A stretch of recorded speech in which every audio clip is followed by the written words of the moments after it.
এখানে আমাদের ধনিয়া কলেজের সামনে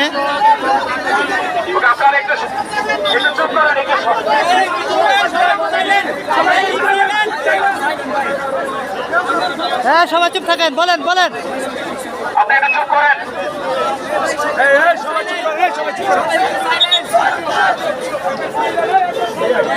হ্যাঁ, আপনাদের নাগরিক অধিকার আছে।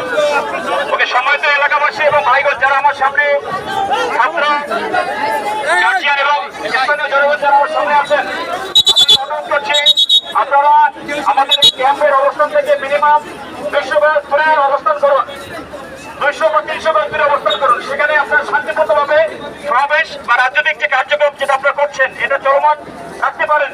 এটা আপনার গণতান্ত্রিক অধিকার, আপনি এটা করতে পারেন। সেটা ক্যাম্পের সামনে নয়, সেনা ক্যাম্পের সামনে নয়। আপনাদের পয়েন্টগুলো আপনাদের সমন্বয়ক ভাইরা যারা আমাদের কাছে ছোট ভাইরা এসে বলেছিল, আমরা সবগুলো পয়েন্টগুলো আমরা নিয়েছি, আমরা শুনেছি এবং আমরা আমাদের উদ্যোগী কর্তৃপক্ষ যারা